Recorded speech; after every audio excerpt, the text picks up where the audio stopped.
માતાજી લેટ્સ રોકના ટ્રેલરે મચાવી ધમાલ। 80 વર્ષના દાદીનો અનોખો અવતાર। જય માતાજી લેટ્સ રોકના ટ્રેલરે મચાવી ધમાલ।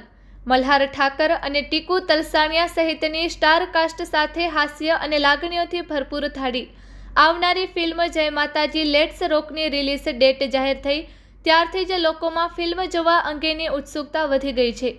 ગુજરાતી ફિલ્મોના સુપરસ્ટાર મલ્હાર ઠાકરની સાથે ટીકુ તલસાણિયા, વંદના પાઠક, શેખર શુક્લા, નીલા મુલિયરકર અને વ્યોમા નંદી જેવા અવ્વલ કક્ષાના કલાકારોની મુખ્ય ભૂમિકા દર્શાવતી 9 મે 2025ના રોજ સિનેમાઘરોમાં રિલીઝ થઈ રહી છે। દર્શકોની ઉત્સુકતા વધારવા માટે ફિલ્મના મેકર્સ દ્વારા ફિલ્મનું ટ્રેલર લોન્ચ કરાયું છે। ઉલ્લેખનીય છે કે માતૃગૃહ ખાતે વડીલોની હાજરીમાં ફિલ્મનું પોસ્ટર લોન્ચ કરાયું હતું, જેણે દર્શકોમાં સારો બઝ ક્રિએટ કર્યો। ફેમિલી ફિલિક્સના બેનર હેઠળ એન અમદાવાદ ફિલ્મ્સ પ્રોડક્ટ્સ દ્વારા પ્રોડ્યુસ કરવામાં આવેલ આ ફિલ્મના દિગ્દર્શક મનીષ સૈની છે। ટ્રેલર જોતા ખ્યાલ આવે છે કે આ ફિલ્મમાં 80 વર્ષના દાદીની અનોખી સફર છે, જેમનું શાંત અને સરળ જીવન એક સરકારી યોજનાના કારણે અચાનક ઉથલપાથલ થઈ જાય છે।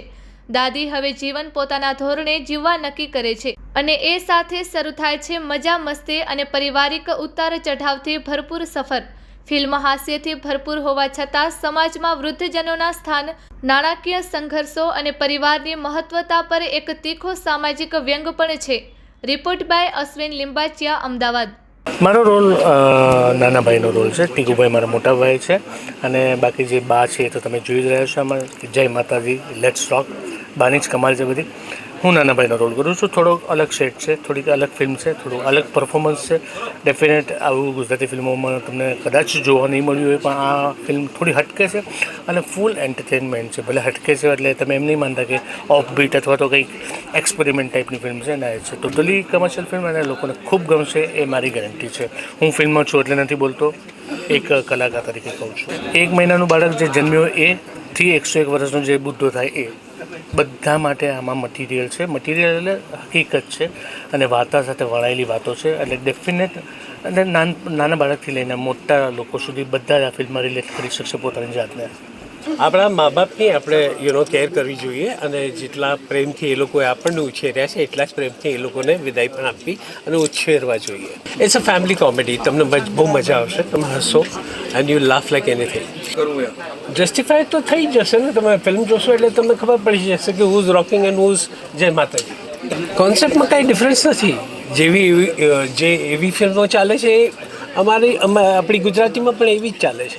So see there is nothing different કે અમે કંઈક બહુ સોલિડ મેજિક કરી ગયા, પણ તમને હસાવશું અને સખત હસશો। તમે હસો એટલે it's going to be a nice laughter right.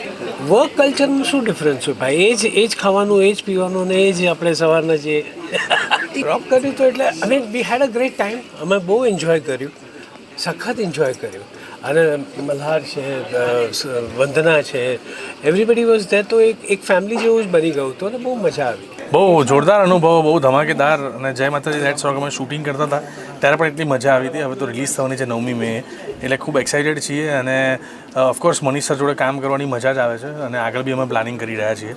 એટલે હોપફુલી લોકોએ જેટલી શુભયાત્રાને વખાણી, જેટલી ઓલ ધ બેસ્ટ પંડ્યાને વખાણી, ઉમરોને વખાણી, જમખુડીને વખાણી, એવી ગુજરાતી ફિલ્મો જે લોકો સુધી પહોંચી રહી છે અને લોકો એન્જોય કરી રહ્યા છે, એવી જ રીતે જય માતાજી લેટ્સ રોક પણ 9મી મે આવે તો ખાસ દિલથી વધાવજો, તમને ખૂબ મજા આવશે।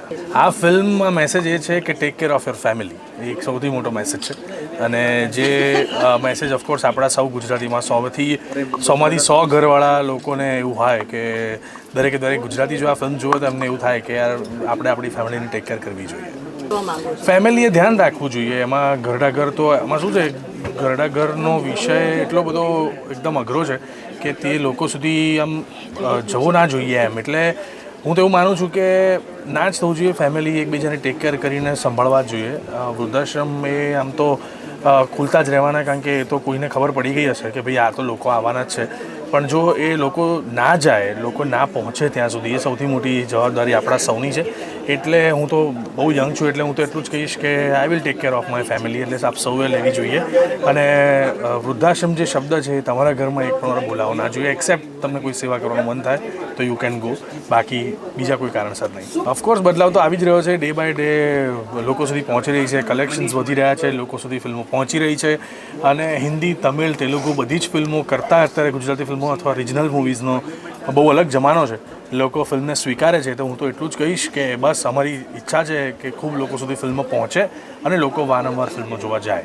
મારી દાદી એટલે મારા માટે એકદમ ઘર જેવું છે અને હજી બી હું મહિનામાં 4-5 વખત મારા દાદી મારા કાકા સાથે હોય છે મહેસાણા, એટલે મિનિમમ મહિનામાં એકવાર મળવા જવાનું અને વાતો કરવાની ફોન પર, એ રૂટીન અમારું બહુ જ સેટ છે. આ ફિલ્મનું શૂટિંગથી લઈને રિલીઝ સુધી લગભગ 6.5-7 મહિનાની પ્રોસેસ રહી.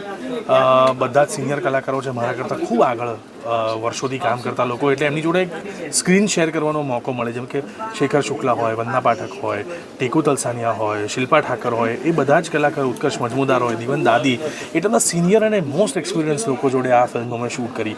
એટલે એટલું બધું શીખવા મળ્યું, એટલું બધું જાણવા મળ્યું, એટલી બધી ધમાલ કરી. Now we bond like a family. એટલે અમે જોડે બેસીને જમતા હોય, ડિનર કરતા હોય.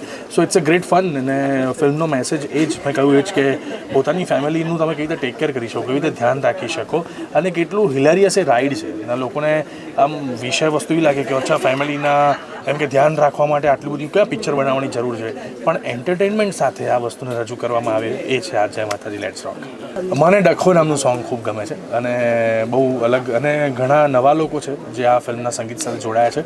જેમાં એક રેપર છે જેનું પણ ધીરે ધીરે તમે ટ્રેલરમાં જોયું હશે કે જેમાં એની બીટ્સ આવે છે. આગળ જતાં ધીરે ધીરે સંગીત પણ ખુલશે. અને અમારા માટે ગીતો સરપ્રાઈઝ હતી એટલા માટે કે એ વખતે અમે સાંભળતા તમને લાગતું કે આ ગીત લોકો સુધી કેવી રીતે પહોંચશે, પણ જ્યારે ફાઇનલ અત્યારે જોઈ રહ્યા છીએ બહુ અનેરો આનંદ આવે છે.